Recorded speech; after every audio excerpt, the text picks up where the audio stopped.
আসসালামু আলাইকুম, সবাইকে কোয়ান্টাম সায়েন্স একাডেমিতে স্বাগত জানাচ্ছি।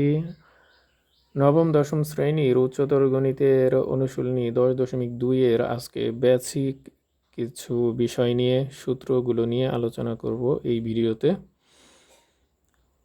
10.1 নিয়ে পূর্বে এই ভিডিও আপলোড করা হয়েছে, তো ওই ভিডিও লিংক ডিসক্রিপশন বক্সে দেয়া থাকবে, ওইখান থেকে দেখে নিতে পারো। তো আজকে 10.2 সম্পর্কে আমরা দেখি। 10.1-এ আমরা মূলত 1+x⁴n এর বিস্তৃতি দেখেছি।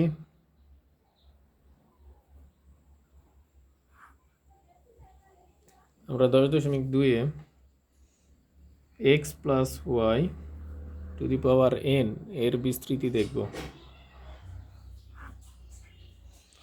তো এটা দেখার পূর্বে আমরা ফ্যাক্টোরিয়াল সম্পর্কে কিছু আলোচনা করব।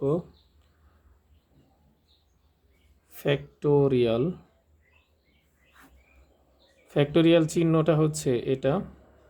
10.1-এ এই চিহ্নটা সম্পর্কে বিশ্লেষণ করা হয়েছিল। তারপরে NCR এই সূত্রটাও বিশ্লেষণ করা হয়েছিল। তারপরে আবার রিমাইন্ড করার জন্য একটু আবার করে দিচ্ছি, সেটা হচ্ছে ফ্যাক্টোরিয়াল NCR, এটা লেখা যায় factorial n by factorial r factorial n minus r, এটা হচ্ছে সূত্র। এবার আসি ফ্যাক্টোরিয়াল n এর মানটা কত। ফ্যাক্টোরিয়াল n সমান লেখা যায় হচ্ছে n প্রতিবার এক এক করে মান কমতে থাকবে, তাহলে n-1, n-2 এভাবে কমতে কমতে 3, 2, 1 এরকম হবে। তাহলে আমরা ফ্যাক্টোরিয়াল 3 সমান কত লিখতে পারি? প্রথমে 3 থেকে কমলে 2, তারপরে হচ্ছে 1 সমান লেখা যায় 6। তাহলে ফ্যাক্টোরিয়াল 4 সমান লেখা যায় 4, 3, তারপরে 2, 1 সমান আসে 24। এবার আমরা ক্যালকুলেটরে দেখি ফ্যাক্টোরিয়ালের মান। ক্যালকুলেটরে আমরা একবারে বের করতে পারি। আমার কাছে যে ক্যালকুলেটরটা রয়েছে সেটা হচ্ছে ক্যাসিও 99ES। তো এই ক্যালকুলেটরের আমরা যে ফ্যাক্টোরিয়াল চিহ্নটি রয়েছে সেটা হচ্ছে শিফট চেপে রিপ্লাইয়ের খুব কাছাকাছি এক্স ইনভার্স চাপতে হবে। তাহলে আগে অন করে নিতে হবে শিফট এক্স ইনভার্স। এখানে যে চিহ্নটা, এই যে ফ্যাক্টোরিয়াল চিহ্ন চলে আসছে। এখন আমি যদি ফ্যাক্টোরিয়াল 5 এর মান বের করতে চাই, তাহলে 5 লিখব আগে, তারপরে শিফট চেপে এক্স ইনভার্স চাপব, তাহলে 5 ফ্যাক্টোরিয়াল আসবে, মান হবে 120। আচ্ছা, 4 এর মান আসছে, মানে 4 ফ্যাক্টোরিয়ালের মান আসছে হচ্ছে 24। ক্যালকুলেটরে একটু দেখি, ফ্যাক্টোরিয়াল 4 এর মান হচ্ছে 24। আচ্ছা, তো ক্যালকুলেটর এভাবে আমরা ব্যবহার করতে পারি।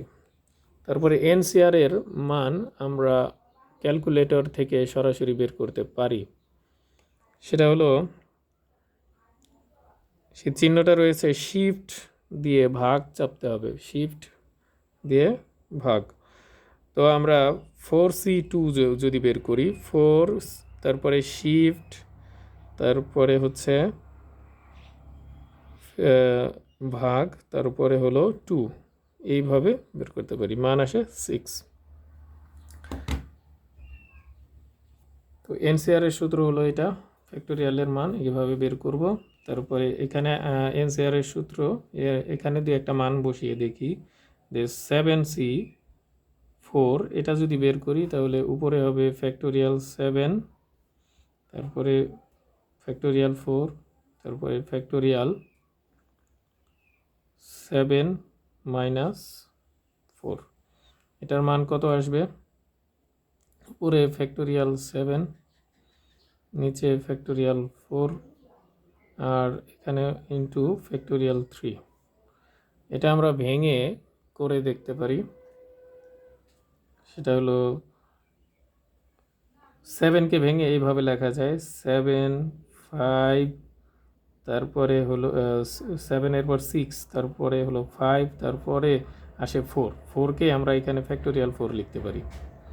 তো ফ্যাক্টোরিয়াল 4 নিচে আছে, লিখলাম ফ্যাক্টোরিয়াল 4। আর ফ্যাক্টোরিয়াল 3কে লিখতে পারি 3 2 1। তাহলে ফ্যাক্টোরিয়াল 4 কাটা, আর এই 3-এর সাথে 6-এর সাথে কাটাকাটি যায়, 2 হয়, এই 2-এর সাথে আবার এই 2 কাটা।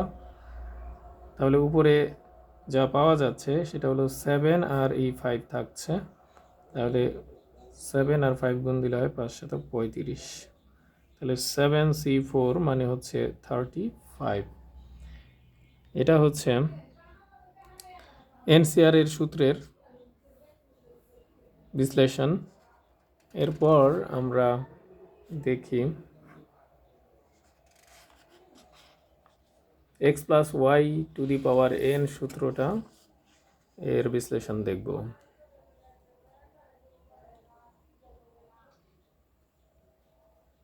তাহলে x + y⁴n এটা সমান কত হবে?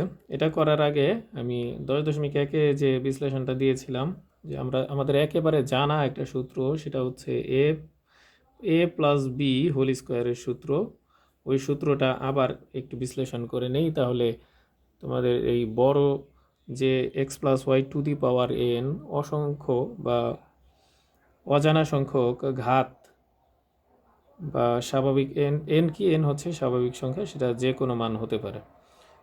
এইটার আমরা বিশ্লেষণ খুব সহজে করতে পারবো। আমরা a + b² সমান লিখতে পারি a² + 2ab + b²। তো এখানে আমরা দেখতে পাচ্ছি প্রথম পদ, এখানে প্রথম পদ, আর 2 নম্বর পদে প্রথম পদ এবং দ্বিতীয় পদ দুইটাই আছে। 3 নম্বর পদে গিয়ে প্রথম পদ নাই, কিন্তু দ্বিতীয় পদ রয়েছে। তো প্রথম পদে এখানে আমরা পাওয়ার দেখতে পাচ্ছি 2, প্রথম পদে পাওয়ার 2, এখানে শেষ পদে পাওয়ার 2। তার মানে উপরে ঘাত যত, প্রথম আর শেষ পদে ঘাত হবে তত। এবার আসি দেখি প্রথম পদে এখানে a² আছে, এক্ষেত্রে কি দ্বিতীয় পদটা আছে কিনা তোমরা একটু চিন্তা করে দেখো আসলে আছে কিনা। আচ্ছা, আসলে দ্বিতীয় পদটা এখানে রয়েছে, কিন্তু এর ঘাত শুরু হয়েছে 0 দিয়ে। তারপরে পরের পদে 2ab, তার মানে প্রথম পদের ঘাতের মান কমেছে, এই যে 2 থেকে 1 কমে 1 হয়েছে। আর এখানে দ্বিতীয় পদের মান 0 ছিল, এই পাওয়ার 0 ছিল, দ্বিতীয় পদে গিয়ে b এর পাওয়ার 1 হয়েছে, এখানে পাওয়ার হয়েছে 2। তার মানে প্রথম পদের পাওয়ার কমতে থাকে, দ্বিতীয় পদের পাওয়ার বাড়তে থাকে। আচ্ছা, এখানে তাহলে এর মান, এর পাওয়ারের মান কত, মানে এর ঘাত কত? এর ঘাত হচ্ছে এখানে 1 থেকে আরও 1 কমে যাবে, তাহলে কত হবে? এখানে হবে 0। আমরা জানি a⁴0 বা b⁴0 এগুলোর মান হলো কত? 1। তাহলে a + b² এর সূত্র a² + 2ab + b²। এইভাবে আমরা মূলত ছিল, এটা একটা দ্বিঘাতের দ্বিঘাত বিশিষ্ট দ্বিপদের বহুপদী। এটাও একটা বহুপদী, a + b² সমান a² + 2ab + b²। এটা একটা দ্বিপদী বিস্তৃতি। বহুপদীর ব্যাপারটা আবার অনুশীলনী 2-এ আলোচনার বিষয়। আচ্ছা, ঠিক আছে, তাহলে আমরা x + y⁴n এর বিশ্লেষণে চলে যাই। এটা অনুযায়ী আমরা কি লিখব? a + b² এর সূত্র অনুযায়ী এখানে লিখব x⁴n, আর শেষে হবে কি y⁴n। তাহলে মাঝের পদগুলো আমরা এখন লিখতে পারি। মাঝের পদগুলো এখানে কি হবে, এখানে NC0 ছিল, এখানে আমরা সহগ নির্ণয়ের পদ্ধতিটা 10.1-এ দেখেছি। আবার দেখি NC0 আর y এর পাওয়ার হলো এখানে 0, তো এখানে সোজাসুজি x⁴n হয়। আচ্ছা, এতটুকু না লিখলেও হতো, তারপরও আরেকটু বিশ্লেষণ করলাম, দেখি NC1 x⁴n-1 y⁴1, তারপরে NC2 x⁴n-2 y⁴2। তো এইভাবে চলতে থাকবে। কোনো এক সময় r-তম পদে গিয়ে আমরা পাবো NCr x⁴n-r y⁴r। তো এইভাবে চলতে চলতে একেবারে শেষে গিয়ে y⁴n হবে।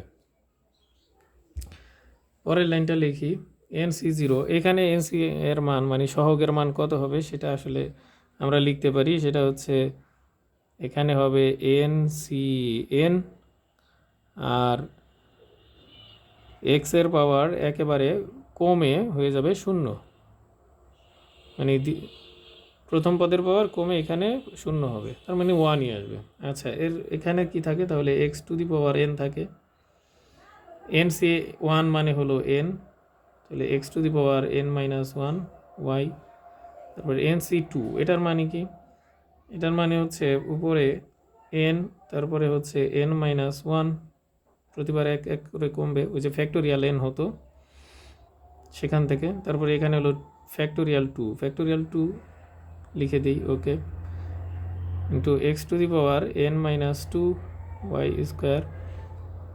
আর এই পদটা একটু বিশ্লেষণ করব, এটা হচ্ছে মূলত সাধারণ পদ, তাহলে এটা লেখা যায় ফ্যাক্টোরিয়াল n, নিচে ফ্যাক্টোরিয়াল r, ফ্যাক্টোরিয়াল n-r,